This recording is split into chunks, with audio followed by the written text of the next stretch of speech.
Selamat malam sejahtera, shalom ibu bapak saudara-saudara jemaat sejahtera di DKI Jakarta yang diberkati Tuhan, salam sehat semua. Saudara-saudara, mari membaca Alkitab. Pembacaan Alkitab kita di malam hari ini terambil dalam Injil Lukas pasalnya yang kelima dan 6. Mari siapkan Alkitab kita satu dalam doa. Bapa di sorga, terima kasih untuk semua berkat Tuhan. Malam hari ini kami datang kembali mengucap syukur untuk semua pemeliharaan Tuhan. Sebelum kami masuk dalam istirahat malam kami akan membaca bagian dari Alkitab yang berintikan firman Allah. Tuhan, karuniakan Roh Kudus-Mu yang menguatkan tubuh kami sehingga kami semua tetap fokus dalam pembacaan Alkitab. Doa di malam hari ini kami mau serahkan semuanya dalam nama Yesus Kristus, firman yang hidup. Amin. Selamat malam Bapak Ibu, mari kita membaca Alkitab pada malam hari ini dari Injil Lukas pasal 5 sampai dengan pasalnya yang ke-6. Penjala ikan menjadi penjala manusia. Pada suatu kali Yesus berdiri di pantai Danau Genesaret, sedang orang banyak mengerumuni dia hendak mendengarkan firman Allah. Ia melihat dua perahu di tepi pantai. Nelayan-nelayannya telah turun dan sedang membasuh jalannya. Ia naik ke dalam salah satu perahu itu, yaitu perahu Simon, dan menyuruh dia supaya menolakkan perahunya sedikit jauh dari pantai. Lalu ia duduk dan mengajar orang banyak dari atas perahu. Setelah selesai berbicara, ia berkata kepada Simon, "Bertolaklah ke tempat yang dalam dan tebarkanlah jalamu untuk menangkap ikan." Simon menjawab, "Guru, telah sepanjang malam kami bekerja keras dan kami tidak menangkap apa-apa. Tetapi karena engkau menyuruhnya, aku akan menebarkan jala juga." Dan setelah mereka melakukannya, mereka menangkap sejumlah besar ikan, sehingga jala mereka mulai koyak. Lalu mereka memberi isyarat kepada teman-temannya di perahu yang lain, supaya mereka datang membantunya. Dan mereka itu datang, lalu mereka bersama-sama mengisi kedua perahu itu dengan ikan hingga hampir tenggelam. Ketika Simon Petrus melihat hal itu, ia pun tersungkur di depan Yesus dan berkata, "Tuhan, pergilah daripadaku, karena aku ini seorang berdosa." Sebab ia dan semua orang yang bersama-sama dengan dia takjub oleh karena banyak ikan yang mereka tangkap. Demikian juga Yakobus dan Yohanes, anak-anak Zebedeus, yang menjadi teman Simon. Kata Yesus kepada Simon, "Jangan takut. Mulai dari sekarang engkau akan menjadi penjala manusia." Dan sesudah mereka menghela perahu-perahunya ke darat, mereka pun meninggalkan segala sesuatu lalu mengikut Yesus. Yesus menyembuhkan seorang yang sakit kusta. Pada suatu kali Yesus berada dalam sebuah kota. Di situ ada seorang yang penuh kusta. Ketika ia melihat Yesus, tersungkurlah ia dan memohon, "Tuan, jika Tuan mau, Tuan dapat mentahirkan aku." Lalu Yesus mengulurkan tangannya menjamah orang itu dan berkata, "Aku mau, jadilah engkau tahir." Seketika itu juga lenyaplah penyakit kustanya.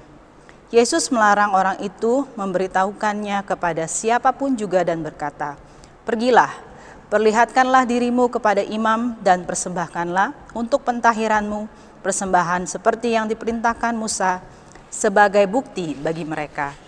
Tetapi kabar tentang Yesus makin jauh tersiar dan datanglah orang banyak berbondong-bondong kepadanya untuk mendengar dia dan untuk disembuhkan dari penyakit mereka. Akan tetapi ia mengundurkan diri ke tempat-tempat yang sunyi dan berdoa. Orang lumpuh disembuhkan. Pada suatu hari ketika Yesus mengajar, ada beberapa orang Farisi dan ahli Taurat duduk mendengarkannya. Mereka datang dari semua desa di Galilea dan Yudea dan dari Yerusalem. Kuasa Tuhan menyertai dia sehingga ia dapat menyembuhkan orang-orang sakit. Lalu datanglah beberapa orang mengusung seorang lumpuh di atas tempat tidur. Mereka berusaha membawa dia masuk dan meletakkannya di hadapan Yesus. Karena mereka tidak dapat membawanya masuk, berhubung dengan banyaknya orang di situ, naiklah mereka ke atap rumah, lalu membongkar atap itu dan menurunkan orang itu dengan tempat tidurnya ke tengah-tengah orang banyak tepat di depan Yesus. Ketika Yesus melihat iman mereka, berkatalah ia, "Hai saudara, dosamu sudah diampuni." Tetapi ahli-ahli Taurat dan orang-orang Farisi berpikir dalam hatinya, "Siapakah orang yang menghujat Allah ini? Siapa yang dapat mengampuni dosa selain daripada Allah sendiri?" Tetapi Yesus mengetahui pikiran mereka, lalu berkata kepada mereka, "Apakah yang kamu pikirkan dalam hatimu? Manakah lebih mudah, mengatakan dosamu sudah diampuni, atau mengatakan bangunlah dan berjalanlah? Tetapi supaya kamu tahu bahwa di dunia ini Anak Manusia berkuasa mengampuni dosa, berkatalah ia kepada orang lumpuh itu, 'Kepadamu kukatakan, bangunlah, angkatlah tempat tidurmu, dan pulanglah ke rumahmu.' Dan seketika itu juga bangunlah ia di depan mereka, lalu mengangkat tempat tidurnya dan pulang ke rumahnya sambil memuliakan Allah. Semua orang itu takjub, lalu memuliakan Allah. Dan mereka sangat takut, katanya, 'Hari ini kami telah menyaksikan hal-hal yang sangat mengherankan.'" Lewi pemungut cukai mengikut Yesus. Kemudian Yesus pergi keluar, ia melihat seorang pemungut cukai yang bernama Lewi sedang duduk di rumah cukai. Yesus berkata kepadanya, "Ikutlah aku." Maka berdirilah Lewi dan meninggalkan segala sesuatu, lalu mengikut dia. Dan Lewi mengadakan suatu perjamuan besar untuk dia di rumahnya. Dan sejumlah besar pemungut cukai dan orang-orang lain turut makan bersama-sama dengan dia.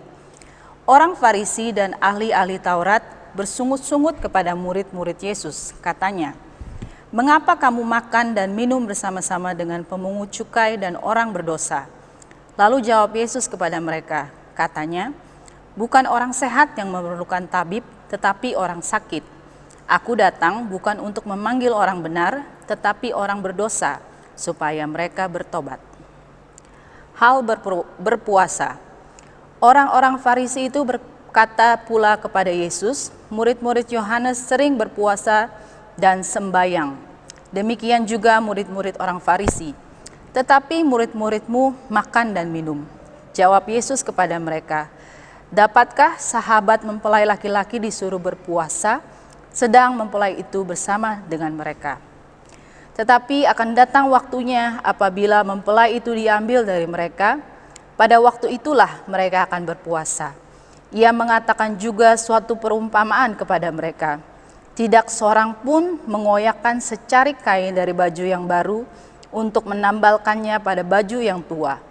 Jika demikian, yang baru itu juga akan koyak, dan pada yang tua itu tidak akan cocok kain penambal yang dikoyakkan dari yang baru itu. Demikian juga seorang pun mengisikan anggur yang baru ke dalam kantong kulit yang tua. Karena jika demikian, anggur yang baru itu akan mengoyakkan kantong itu, dan anggur itu akan terbuang, dan kantong itu pun hancur. Tetapi anggur yang baru harus disimpan dalam kantong yang baru pula. Dan tidak seorang pun yang telah minum anggur tua ingin minum anggur yang baru, sebab ia berkata, anggur yang tua itu baik." Pasalnya yang ke-6, murid-murid memetik gandum pada hari Sabat. Pada suatu hari Sabat, ketika Yesus berjalan di ladang gandum, murid-muridnya memetik bulir gandum dan memakannya, sementara mereka mengisarnya dengan tangannya. Tetapi beberapa orang Farisi berkata, "Mengapa kamu boleh berbuat yang tidak diperbolehkan pada hari Sabat?" Lalu Yesus menjawab mereka, "Tidakkah kamu baca apa yang dilakukan oleh Daud ketika ia dan mereka yang mengikutinya lapar? Bagaimana ia masuk ke dalam rumah Allah dan mengambil roti sajian, lalu memakannya dan memberikannya kepada pengikut-pengikutnya. Padahal roti itu tidak boleh dimakan kecuali oleh imam-imam." Kata Yesus lagi kepada mereka, "Anak Manusia adalah Tuhan atas hari Sabat." Yesus menyembuhkan orang pada hari Sabat. Pada suatu hari Sabat lain, Yesus masuk ke rumah ibadat lalu mengajar. Di situ ada seorang yang mati tangan kanannya. Ahli-ahli Taurat dan orang-orang Farisi mengamat-amati Yesus, kalau ia menyembuhkan orang pada hari Sabat, supaya mereka dapat alasan untuk mempersalahkan dia. Tetapi ia mengetahui pikiran mereka, lalu berkata kepada orang yang mati tangannya itu, "Bangunlah dan berdirilah di tengah." Maka bangunlah orang itu dan berdiri. Lalu Yesus berkata kepada mereka, "Aku bertanya kepada kamu, manakah yang diperbolehkan pada hari Sabat? Berbuat baik atau berbuat jahat? Menyelamatkan nyawa orang atau membinasakannya?" Sesudah itu ia memandang keliling kepada mereka semua, lalu berkata kepada orang sakit itu, "Ulurkanlah tanganmu." Orang itu berbuat demikian dan sembuhlah tangannya. Maka meluaplah amarah mereka, lalu mereka berunding apakah yang akan mereka lakukan terhadap Yesus. Yesus memanggil ke-12 rasul. Pada waktu itu, pergilah Yesus ke bukit untuk berdoa, dan semalam-malaman ia berdoa kepada Allah. Ketika hari siang, ia memanggil murid-muridnya kepadanya, lalu memilih dari antara mereka 12 orang, yang disebutnya rasul. Simon yang juga diberinya nama Petrus, dan Andreas saudara Simon, Yakobus dan Yohanes, Filipus dan Bartolomeus, Matius dan Thomas, Yakobus anak Alfeus, dan Simon yang disebut orang Zelot, Yudas anak Yakobus, dan Yudas Iskariot yang kemudian menjadi pengkhianat. Yesus mengajar dan menyembuhkan banyak orang. Lalu ia turun dengan mereka dan berhenti pada suatu tempat yang datar. Di situ berkumpul sejumlah besar dari murid-muridnya dan banyak orang lain yang datang dari seluruh Yudea dan dari Yerusalem dan dari daerah pantai Tirus dan Sidon. Mereka datang untuk mendengarkan dia dan untuk disembuhkan dari penyakit mereka. Juga mereka yang dirasuk oleh roh-roh jahat beroleh kesembuhan. Dan semua orang banyak itu berusaha menjamah dia karena ada kuasa yang keluar daripadanya, dan semua orang itu disembuhkannya. Ucapan bahagia dan peringatan. Lalu Yesus memandang murid-muridnya dan berkata, "Berbahagialah hai kamu yang miskin, karena kamulah yang empunya kerajaan Allah. Berbahagialah hai kamu yang sekarang ini lapar, karena kamu akan dipuaskan. Berbahagialah hai kamu yang sekarang ini menangis, karena kamu akan tertawa. Berbahagialah kamu jika karena Anak Manusia orang membenci kamu, dan jika mereka mengucilkan kamu dan mencela kamu serta menolak namamu sebagai sesuatu yang jahat. Bersukacitalah pada waktu itu dan bergembiralah, sebab sesungguhnya upahmu besar di sorga. Karena secara demikian juga nenek moyang mereka telah memperlakukan para nabi. Tetapi celakalah kamu, hai kamu yang kaya, karena dalam kekayaanmu kamu telah memperoleh penghiburanmu. Celakalah kamu yang sekarang ini kenyang, karena kamu akan lapar. Celakalah kamu yang sekarang ini tertawa, karena kamu akan berduka cita dan menangis. Celakalah kamu jika semua orang memuji kamu, karena secara demikian juga nenek moyang mereka telah memperlakukan nabi-nabi palsu. Kasihilah musuhmu. Tetapi kepada kamu yang mendengarkan aku berkata, kasihilah musuhmu, berbuatlah baik kepada orang yang membenci kamu, mintalah berkat bagi orang yang mengutuk kamu, berdoalah bagi orang yang mencaci kamu. Barang siapa menampar pipimu yang satu, berikanlah juga kepadanya pipimu yang lain. Dan barang siapa yang mengambil jubahmu, biarkan juga ia mengambil bajumu. Berilah kepada setiap orang yang meminta kepadamu, dan janganlah meminta kembali kepada orang yang mengambil kepunyaanmu. Dan sebagaimana kamu kehendaki supaya orang perbuat kepadamu, perbuatlah juga demikian kepada mereka. Dan jikalau kamu mengasihi orang yang mengasihi kamu, apakah jasamu? Karena orang-orang berdosa pun mengasihi juga orang-orang yang mengasihi mereka. Sebab jikalau kamu berbuat baik kepada orang yang berbuat baik kepada kamu, apakah jasamu? Orang-orang berdosa pun berbuat demikian. Dan jikalau kamu meminjamkan sesuatu kepada orang, karena kamu berharap akan menerima sesuatu padanya, apakah jasamu? Orang-orang berdosa pun meminjamkan kepada orang-orang berdosa supaya mereka menerima kembali sama banyak. Tetapi kamu kasihilah musuhmu dan berbuatlah baik kepada mereka dan pinjamkan dengan tidak mengharapkan balasan. Maka upahmu akan besar dan kamu akan menjadi anak-anak Allah yang maha tinggi. Sebab Ia baik terhadap orang-orang yang tidak tahu berterima kasih dan terhadap orang-orang jahat. Hendaklah kamu murah hati sama seperti Bapamu yang adalah murah hati. Hal menghakimi. Janganlah kamu menghakimi, maka kamu pun tidak akan dihakimi. Dan janganlah kamu menghukum, maka kamu pun tidak akan dihukum. Ampunilah dan kamu akan diampuni. Berilah dan kamu akan diberi suatu takaran yang baik, yang dipadatkan, yang digoncang, dan yang tumpah keluar akan dicurahkan ke dalam ribaanmu. Sebab ukuran yang kamu pakai untuk mengukur akan diukurkan kepadamu. Yesus mengatakan pula suatu perumpamaan kepada mereka. Dapatkah orang buta menuntun orang buta? Bukankah keduanya akan jatuh ke dalam lubang?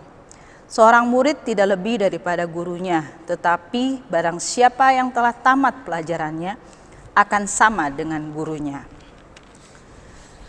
Mengapakah engkau melihat selumbar di dalam mata saudaramu, sedangkan balok di dalam matamu sendiri tidak engkau ketahui?